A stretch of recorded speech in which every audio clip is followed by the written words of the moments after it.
that there are dishes in today's meeting.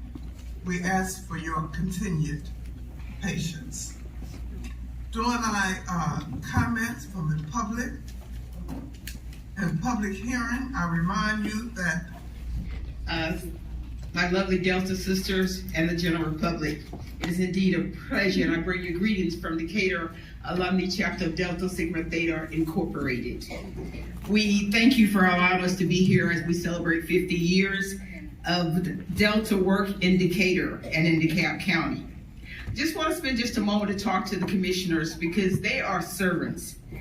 And I just want to remind them as servants, you must be like Paul and Silas. So I'll come from Acts 16 and 25 where it says, and at midnight, Paul and Silas prayed, and they gave praises unto the Lord, and the prisoners heard them. You see, as servants of the people, you commissioners have been set aside. You have been called out to do a special work. A servant's life is one of the greatest lives that you'll ever experience or talk about. And this thing called a servant's life can today be up and tomorrow be down. They'll love you today and tomorrow they'll hate you and ridicule you. But you must be doing the work of the Lord, a servant's work. Yes, a servant's life is full of uncertainties. We know that you got so many things that's coming at you, all types of dilemmas. You're looking at splash taxes. You're looking at voter registrations. You're looking at redistricting. You're looking at so many things. But you say, what do I do when I get these dilemmas? Well, I'm glad you asked that. Because I'll just say what you do is you do like Paul and Silas at midnight. You pray and you praise unto the Lord. And when you pray and you praise, things happen. Yes, the enemy hope that you won't pray, commissioners. They hope that you won't praise the Lord because if you don't, they figure they can derail you from doing what you've been called to do. So I say, don't stop praying. Don't stop praising. And as soon as the enemy begin to attack, I want you to know that as you pray and you praise, you can draw strength from the weapons that you hold within you. Yes, pray and praise, and you'll see that God will position you to answer and carry you through whatever you're going through, whatever you need to get through it. So as we go on and do the job, your servant's job, it's bigger than you. Yes, it's much bigger than you. It's all about God and the glory that he gets from you doing that work. So when you deploy praise and prayers, the enemy can't win. So you'll be like David. You'll say, I'll always make a noise unto the Lord. I will bless him at all times, and praises shall continually be in my mouth. And when you do that, you will deploy your praise and you pray, and then again you win. Show your faith in God, and you know that whoever is faithful will remain faithful and keep you in whatever you're doing. You'll have trials, yes, you'll have trials, but I want you to know that your trials come to make you stronger. I want you to know that God has to S-H-A-K-E your faith in order to S-H-A-P-E your faith. Yes, he's going to shake you, commissioners, but he's also going to shape you to serve and continue to do the work of the people. So promise yourself today that you'll wait and you'll pray and you'll praise while you're serving. Yes, there will be days that you'll get frustrated, but continue to question everything with honesty and integrity. And also, keep on praying and keep on praising through it, because your praises will give you patience. And that's what you need to get through this job, is a lot of patience. So continue to serve and to serve. But don't ever stop praising, don't ever stop believing, don't ever stop trusting, and never lose hope. Because the God that we serve is able to keep you from falling. Now go continue your work for the Lord. Thank you and be blessed. One nation, under God, indivisible, with liberty and justice for all. Gordon. Director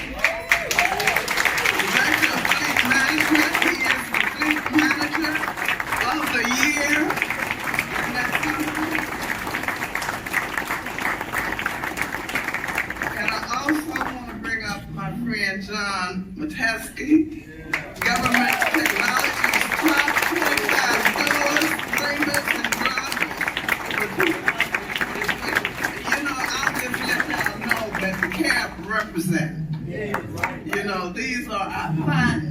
And so I appreciate y'all, and now I want to call up my CEO. To celebrate three outstanding public servants. Think about what Madam Presiding Officer just said.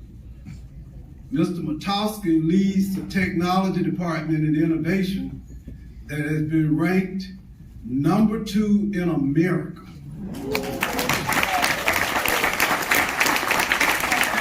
Counting 500 to 900,000 in America out of 88 counties. And I want to pause also while we celebrate our number 2 ranking to also celebrate our 2 sister counties. Gwinnett was ranked number 7 and DeKalb number 9. So let's give them a round of applause.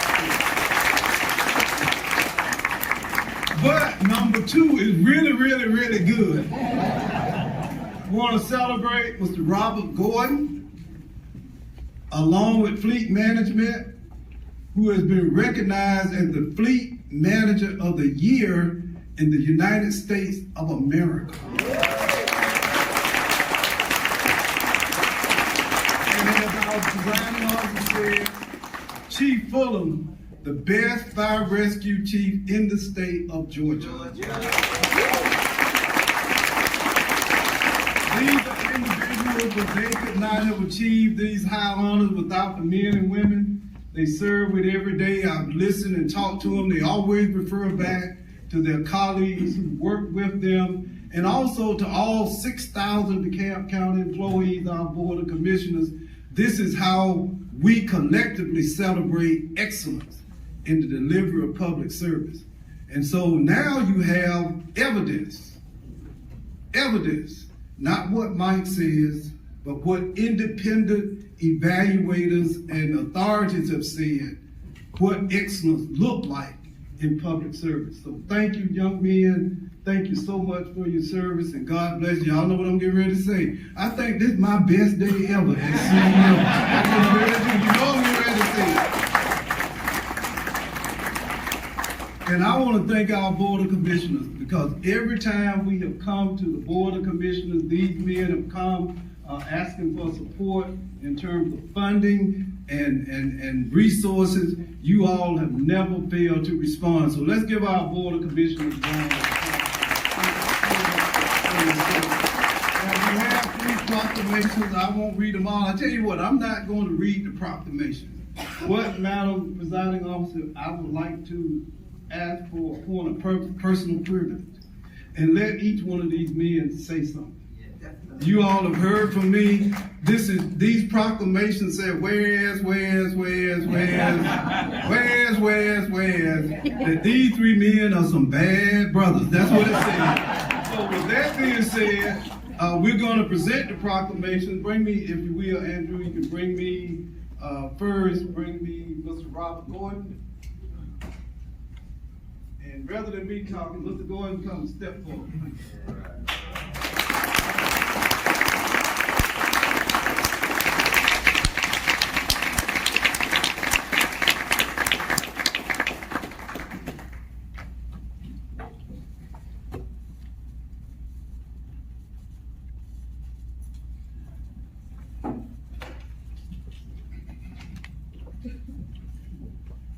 Well, good morning, and thank you, CEO, for your leadership.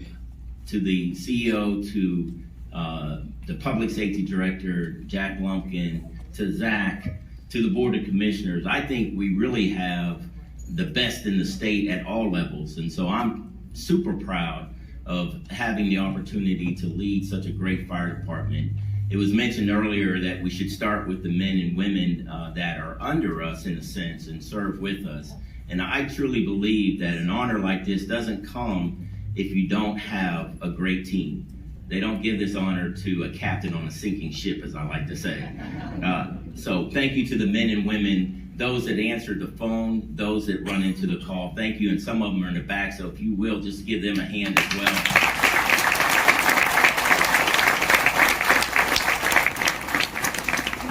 And I'll just quickly say, and also I just want to recognize my executive staff that are in the back that do an outstanding job, that make me look good. One of our members here Garrett Smith, who's been with the county for 27 years, getting ready to retire, will soon be serving as Morgan County's fire chief. So they come to DeKalb looking for the best, folks. I'll close with this, that I still remember 36 years ago when I sat in the office of the chief of the other department where I first started. He asked me a simple question. He said, "Why do you want to be a firefighter?" And I simply said, because I wanted to help people. And I still live by that notion and that belief today, that in serving the citizens, I get to help people. In this position, I also get to help firefighters live out their dreams. And I have to close too, since Robert said this, I must state it as well so I don't get in trouble. But I will thank my wife for the 26 years of supporting me. So thank you very much.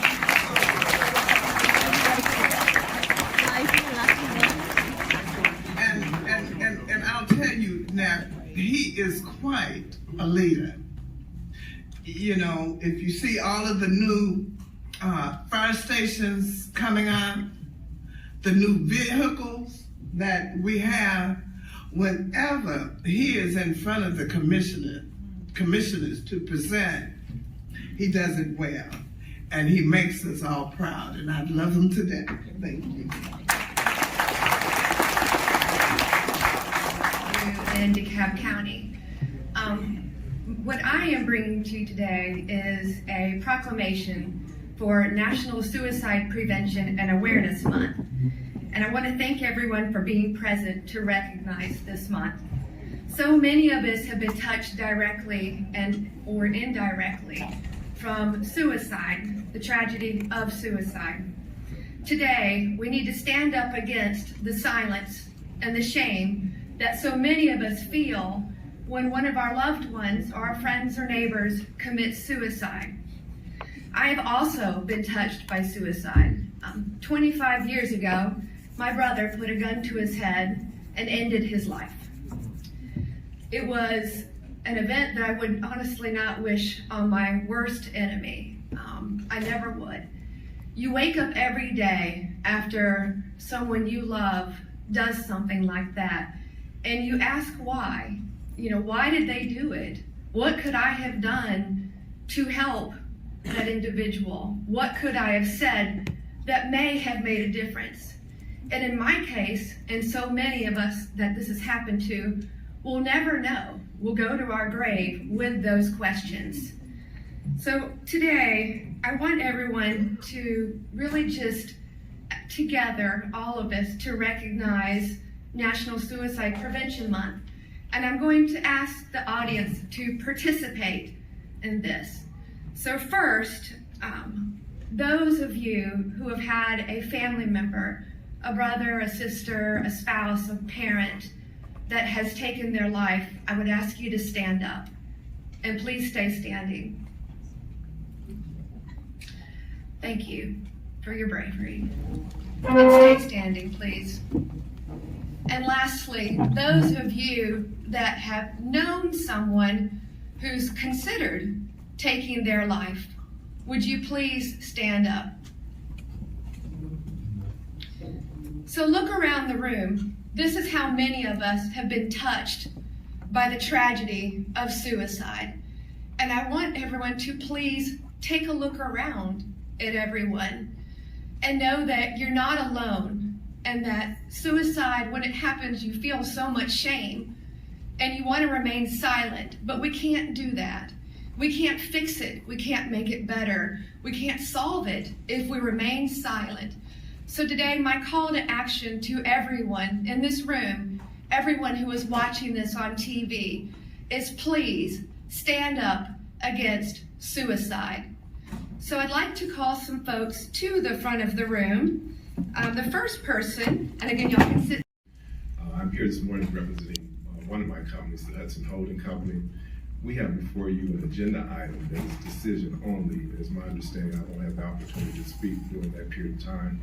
I did want to say that we refer you for a rezoning application going from NS to multi-use 1 that was initially denied by the county staff because they were lacking a couple of pieces of information that was deferred. My reason for coming for you this morning is to say this, is that they've asked for a condition. They have approved it now, but with the condition. But there needs to be some clarity around the condition. And I was only given this information yesterday at 12 o'clock. Paper and writing utensils. That's the commissioners. My name is Charles Bailey Musgrave. I'm not a politician. I've been a resident in District 3 at the York Place condominium community for just over a year. I'm the community's neighborhood watch coordinator. I live off the stretch of Highway of Columbia Drive that lies between Rainbow Drive and Snackfinger Road. Due to time constraints, I will make the attempt to address what appears to be considered out of sight, out of mind approach towards our surrounding community. I'm not here only to address 2397, 2399 Columbia Drive, which is Citgo Gas, an Xfinity labeled building, respectfully, which is not Xfinity. These businesses are a bane of our community existence. But the noose which currently holds a stronghold on our community is magnified daily with little to no resolve. These problems didn't occur overnight. Some have existed since 1985. Complacency embraces resistance commonplace, and resistant commonplace embraces complicity. Constant ongoing of the day and night drug dealings, loud music coming from cars that interfere with one's well-being, sleep, solicitation of sex, utilizing private property as social gathering places, creating anxiety, havoc for community with little to no regard for the life of others in that community. Constant loitering all through the night and day, both mentally ill and addicts, potholes in the streets, overgrown weeds on sidewalks, little to no police presence. Can someone please explain how a $2.3 million park improvement is a deterrent for our community's current list of struggles? While you're at it, please explain how weekly councils are assisting in solving these same formidable community problems. Ladies and gentlemen, these are just a few of the many community concerns. The list goes on. Here are some of the responses, comments, answers that I've received after incurring. You're poking the bear. Had no idea what poking the bear was until now. No response for half answers. Why are you revisiting the same issue? Canceling informative meetings with no idea of time for rescheduling. A lot of gaslighting, a lot of it. And to call the police, they're very limited to do anything because they don't have any resources. They don't have the authority to change anything. And I'm going to go on to say, your blank white sheet of paper remains blank that's in front of you because it's out of sight, out of mind. Because there's nothing done over the days, weeks, months, and years have been done to resolve them. But look at our papers. These are our papers. Thank you. Myself and Ms. Renee Nelson of 1861 North Decatur Road, 526 Emory Circle. Our appeal details how the Historic Preservation Commission capriciously and arbitrarily did not follow the design guidelines for our historic district in their decision approving the demolition and new construction at 1853 North Decatur. Regarding demolition, no one disputes that this house is a historic property. This house is standing and it has been continuously inhabited. Certainly, the existing foundation can be reinforced and the settlement that has happened over time can be addressed. Many owners of historic properties in our neighborhood, including the former speaker, Bruce McGregor, and Ms. Nelson, my neighbor and co-appellant, have done so. Bulldozing this habitable historic home would set a troubling precedent. Regarding new construction, the almost 11,000 square foot replacement structure will be visible from North Decatur, Ridgewood Drive, and Emory Circle. Yet the Historic Preservation Commission disregarded this fact, even though it is required to do so. Amidst modest historic homes and new larger infill houses, a structure of almost 11,000 square feet would loom over our surrounding homes. In opposition of this application.